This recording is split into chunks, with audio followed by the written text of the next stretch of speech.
Everything that we've talked about up until now has taken a slightly different approach to programming than is normally used in Java.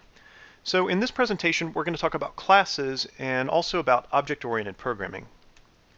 So as an overview, we're going to talk about some terminology that's related to object-oriented programming. We're going to see how this approach to programming changes the way that we create files. We'll talk about how to design classes, and also talk about functions that we're going to have within classes that are now going to be called methods, including a constructor, accessors and modifiers, and also some miscellaneous functions. And then we're also going to talk about the driver and how to create objects. So in terms of terminology, we're now in object-oriented programming, and so things are going to be called slightly different names than what we've seen before. So first of all, what is a class? A class is just a combination of some data and some functions that work on that data. It creates a new data type. So what do we mean by that? Just like we have an int and a short and a float and data types like that, when we create a class, we're actually creating a new data type. So a class is going to be a generic description of something, and an object is going to be an instance of a class when we create it. And we'll see some examples if that doesn't make complete sense right now. Each instance is also going to have their own variables. In other words, they don't share even though they can. There are ways that we can make them share. And then functions are now going to be called either methods or behaviors, and sometimes you'll see some textbooks that call them member functions. Okay, so what do we mean by the way that we create files is going to change?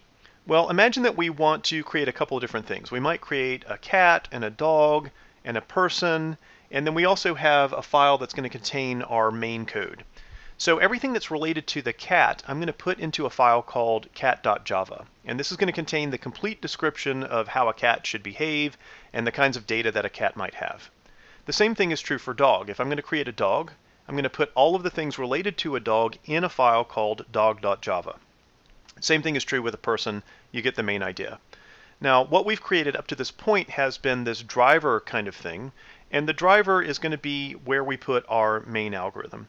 Now, does this have to be called driver.java? No, it doesn't, but I like to call it driver because it's the one that's going to be bringing things to life and telling all of these little dogs and cats what it is that they're going to be doing. So in other words, it's going to be the controlling algorithm. All right, so a couple of rules when creating classes. First of all, classes usually begin with an uppercase letter, and the name of the file that you put the class into should be called the same as the class name. So for example, if we're going to create a class dog, then we should put that into a file named dog.java. And this is absolutely true if you create this to be a public class, which we'll discuss a little bit later on. Also remember that Java is case sensitive, so a lowercase d and an uppercase d are going to be different things to Java when it tries to interpret that. All right, so if you're ever told on an exam or you have to write a program that involves classes, here's the template. This is what you should use. First of all, you're going to say class, and notice that it turns blue, meaning that it's a reserved word in Java. You give the class a name, and this can be anything, again, just like functions and variable names, but we would like it to begin with an uppercase letter, and an opening curly and a closing curly. And this opening curly means it's the beginning of the class, and the closing curly means that it's the end of the class. So imagine that you're told to create class X, then the solution would be simply class X, opening curly and closing curly. Now, what have you done? You've actually created a new data type. Just like an int is a data type, you've created a new data type called X. And also one last note, remember that this should go into a separate file named x.java. Okay, so let's see a real-life example, and this is totally contrived, but it still is going to show you a couple different things. Let's create the JavaDog. First of all, it has attributes, and these are just going to be characteristics of the dog. But let's say that it has whether or not the dog is rabid, and so this could be a Boolean. It has a weight, and this could be either an int or a float, depending on how precise you want it to be.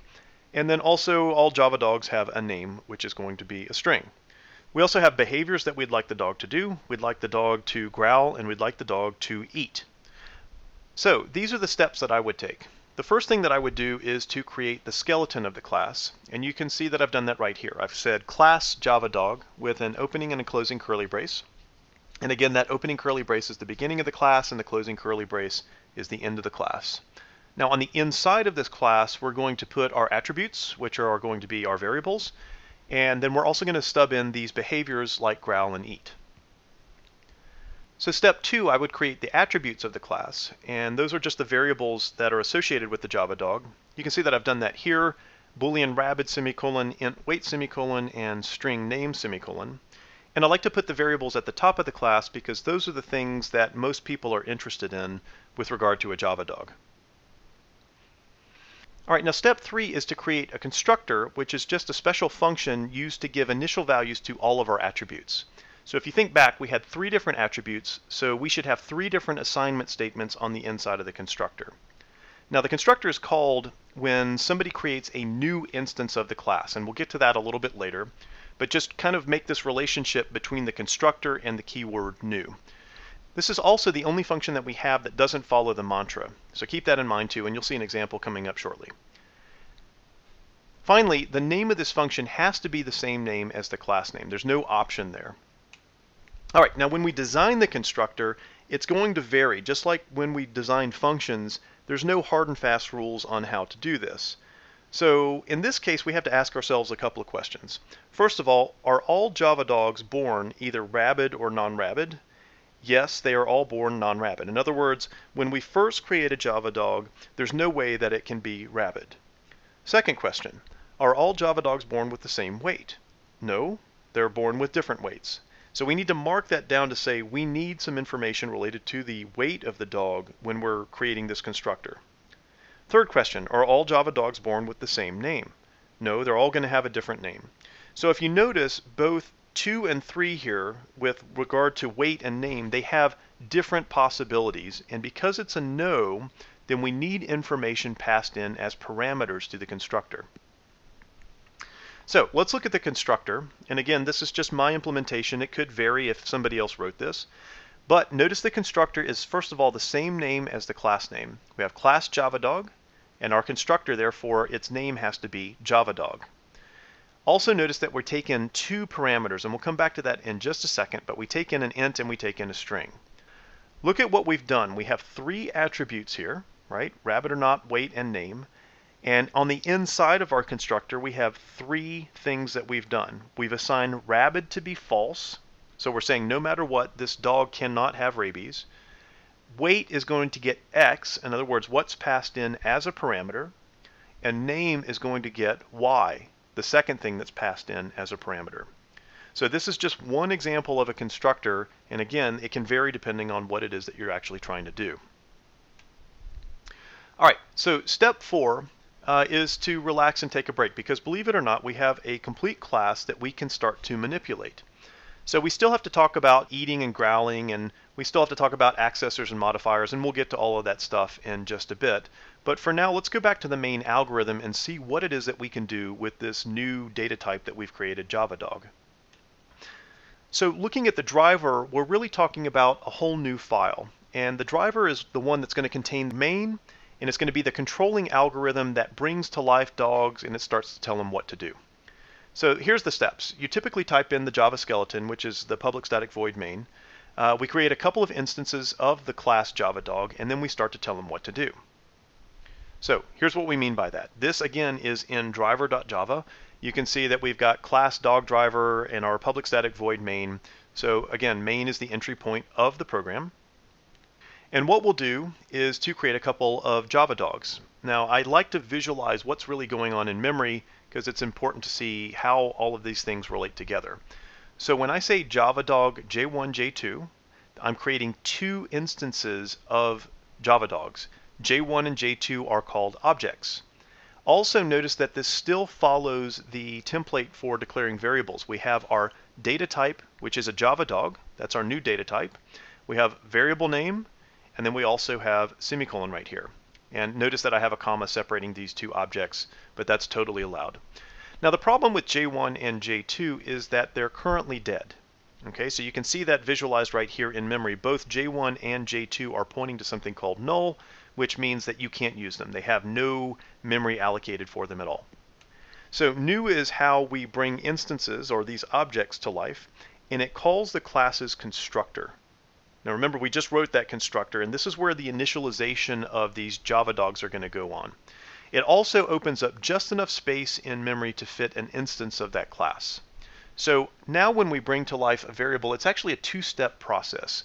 The first one is that we're going to say our data type variable name semicolon, just like we had before. And then the second pass of this is that we say variable name gets a new, whatever the class type is, and then any parameters that the constructor needs. So let's see examples of this. All right. When I say here, after I created JavaDog J1 and J2, they're dead at this point. When I say J1 gets a new JavaDog, this new is actually calling the JavaDog's constructor. So look down here at the JavaDog's constructor. I've kind of pasted it here so you can see it, even though it's over in another file. You can see that JavaDog's constructor wants an int and it wants a string. So notice what we did here. We passed 14, and that's going to go into X, and Bob is going to go into Y. So this new does a second thing also. It allocates enough memory to hold all of these attributes. So notice that each JavaDog has 3 attributes on the inside of it. What's going on in memory is that we open enough space up in memory for those 3 attributes. So what's going to happen here? 14 is going to go into X, Bob is going to go into Y, and then you can see no matter what, we're assigning false into rabbit, X goes into weight, and Y goes into name. So what is memory going to look like? You can see it right here. Rabbit is false, weight is 14, and the name of this dog, J1, is Bob. Now, what are we going to do for J2? J2 is the same process. I'm going to say that J2 gets a new JavaDog calling its constructor. And again, looking at the constructor, you can see it wants 2 things. So I pass a 7 and I pass Ethel as the name. We also open up enough memory for J2's attributes, and there's 3 things here. So what's going to happen? The 7 goes into X, Ethel goes into Y, and memory is going to look like this.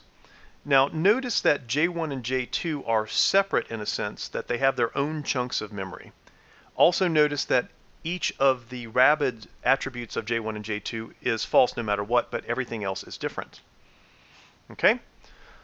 So looking back at JavaDog.java, again in that file, you can see this is our current JavaDog. We have class JavaDog. There's the beginning of the class. The end of the class is way down here. We have our 3 attributes, and then we have our constructor right here that initializes all of these attributes. So we could also add in some miscellaneous methods, and these are always fun. Again, they follow the mantra of return type, function name, parameters. And so here you could see that eat, we know that eat, the dog needs to gain some weight. So void, it's not going to return us any information when we tell the dog to eat. The function name is going to be eat, and then we have our set of parentheses right here that doesn't take anything in as a parameter. And then we can system.out.println whatever the dog's name is, plus is now eating, and then that dog is going to gain some weight. We can also have something that's a little bit boring, but it's still, I guess, important, that you've got this growl function down here, void growl, doesn't take anything in as parameters, and all it does is print out grr to the screen. So here's our new JavaDog. You can see that it's growing. It now has attributes and a constructor, but it also has our miscellaneous functions here, eat and growl. Okay, at this point, we need to talk about the dot operator. The dot operator is used to get an instance's attributes, or it's used to get an instance's methods. So basically, it's our way of getting inside the dog to either call a method or to directly manipulate one of the attributes of the JavaDog. So let's see an example of using this.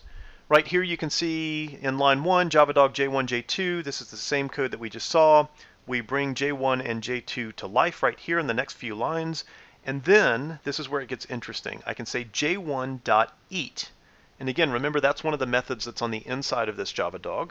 But notice that I'm calling that method using the parentheses here because it is a method, it's a function. So I have to include these set of parentheses right here when I'm calling one of these methods inside the dog. So when I say J1.eat, it's now going to say Bob is now eating. Why is it going to say that? Well, if I go back up here and I look at eat, you can see system.out.println name, and J1's name value is Bob, and then is now eating is going to print out.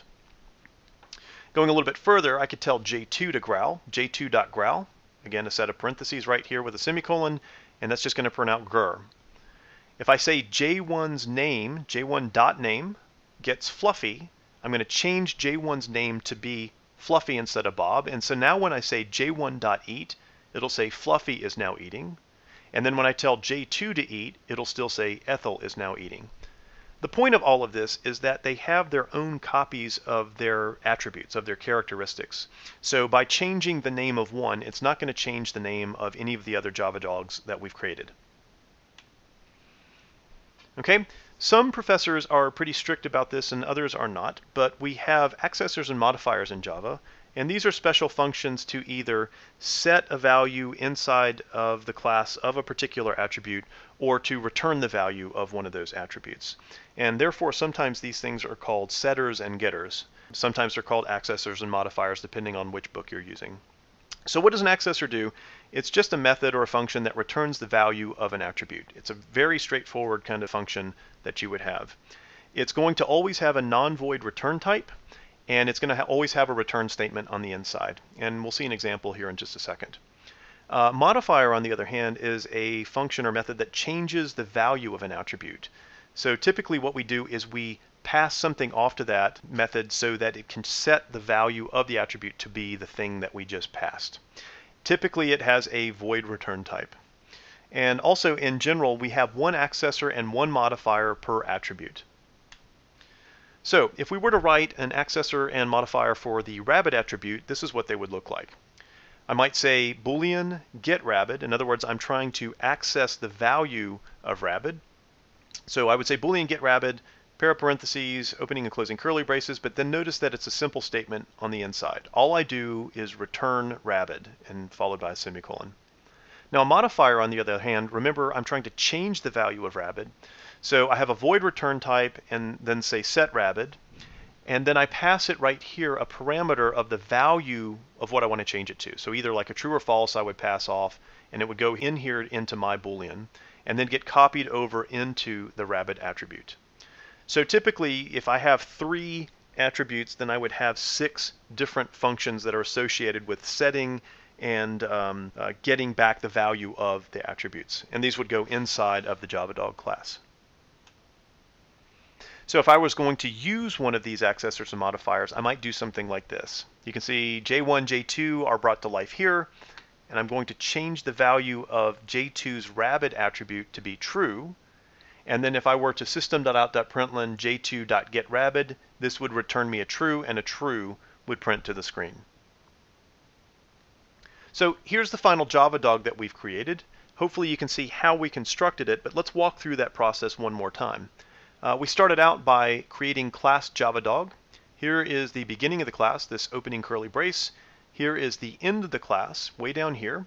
And all of this stuff is on the inside. And if you remember back, we started out by creating the attributes first. We have 3 of them. One is a Boolean int, and then the other one is a string, followed by the constructor. And again, the constructor is used to give initial values to all of our attributes. That's its primary purpose. We then created a couple of different arbitrary functions here, void eat and void growl. And then we finished it out by creating some accessors and modifiers for each of these attributes. So you can see we have get rabbit, get weight, set weight, and get name, set name. So in summary, a class is just a generic description of something, and then when we create instances of that class, those are called objects. When creating a class, if you have to do something like that, then you typically follow a pattern. I like to sketch in the skeleton first, which is just class so-and-so, then fill in the attributes, then I like to make the constructor, and after that you can fill in any of these accessors and modifiers and miscellaneous functions that you would have. Now typically classes go in separate files. It's possible to have more than one class in a file, but if you make a public class, it has to go into a file of the same name. And then finally, we're going to use the dot operator a couple different ways, typically to call functions, even though that does allow us access directly to the attributes. So that's it for now. Hopefully you have a little bit more understanding about how to design classes.